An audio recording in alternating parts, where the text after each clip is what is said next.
Assalamualaikum warahmatullahi wabarakatuh. Ustaz, apa benar kondisi pemerintah Arab Saudi saat ini sedang menuju ke zaman jahiliyah dengan dibuatnya peraturan baru, dilegalkan dan diberi kebebasan untuk akhwat menggunakan hijab, tidak lagi berwarna hitam, akhwat bisa menonton bioskop dan pertandingan sepak bola dan sebagainya.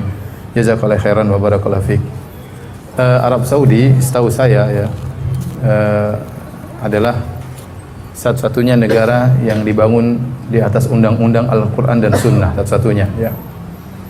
Tentunya tidak sempurna, ada kekurangan. Di sana juga ada perseteruan, ada orang-orang yang belajar di luar kemudian kembali ke Arab Saudi, memiliki pemikiran liberal dan yang lainnya.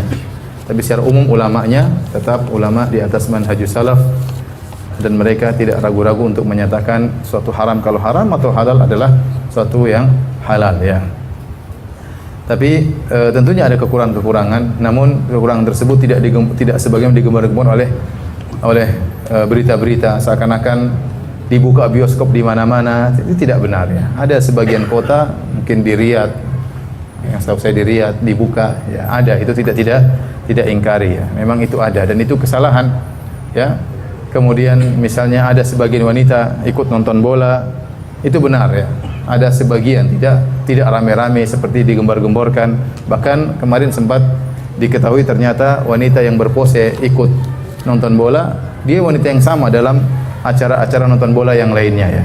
Mereka itu saja orang-orangnya, sehingga mereka ingin menjadikan suatu hal yang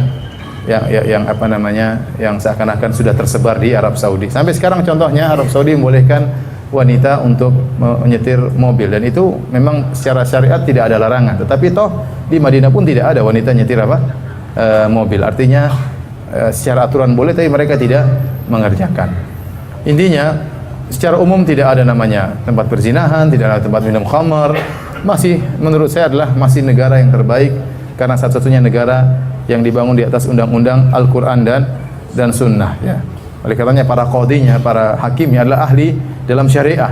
Kalau saya pergi ke kantor pengadilan, di situ letakkan buku-buku para ulama karena mereka mengambil hukum dari buku-buku para ulama. Adapun kekurangan yang ada itu tidak kita ingkari ya. Tentunya mungkin kita kasih uzur, mungkin kalau saya boleh memberi uzur kepada pemerintah Arab Saudi, mungkin dia punya politik tersendiri menghadapi tekanan global dari berbagai macam negara luar. Mungkin dia menempuh kemudaratan yang lebih ringan dalam rangka menolak kemudaratan yang lebih besar. Kita tidak tahu ya. Tapi kalau kita bilang ada kekurangan, ada kekurangan. Kita tidak mengatakan Arab Saudi adalah negara yang maksum ya. Negara yang juga punya kekurangan ya, dengan berbagai macam kondisi sekarang, tapi kelebihannya masih terlalu banyak. Wallahu a'lam bishawab. Adapun mengatakan negara Arab Saudi sedang menuju jahiliyah, ini agak berat ya. Ini perkataan yang sangat berat. Kalau dia sedang menuju jahiliyah, yang lain semua jahiliyah berarti kalau begitu. Kalau dia sedang menuju jahiliyah, berarti yang ada sekarang semuanya di zaman jahiliyah. Adapun mengatakan sekarang kita di zaman jahiliyah, tidak bisa, tidak gampang mengatakan kalimat seperti itu, sementara Islam berkembang di mana-mana, bahkan di negara Eropa juga Islam mulai berkembang. Kemudian kita mengatakan ada negara menuju jahiliyah, agak berat. Ya, namanya pertentangan, perdebatan antara kebenaran kebatilan ada di mana-mana, bahkan di Arab Saudi. Ya.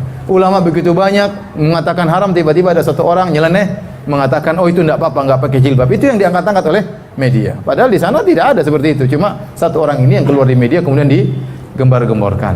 Ya. Contoh seperti kemarin pernyataan sebagian ulama, Syekh Abdullah Al-Mutlaq mengatakan tidak harus memakai jilbab gaya Saudi, dan itu benar.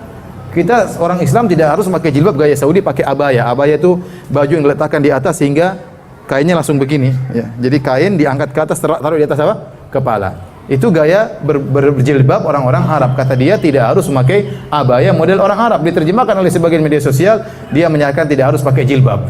Aneh kan? Padahal tidak harus berjilbab dengan model gaya orang Arab Saudi, dan tidak ada ulama yang mengatakan harus berjilbab dengan model Arab Saudi.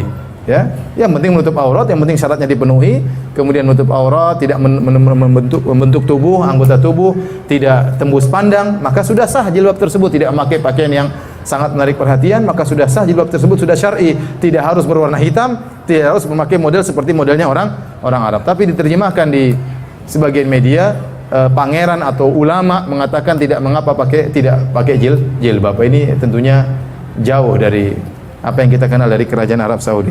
Saya ingatkan kembali, jadi Arab Saudi mereka juga berhak untuk berpolitik dan mereka juga punya kekurangan, tidak sempurna, ya, tetapi kebaikan mereka masih jauh lebih banyak.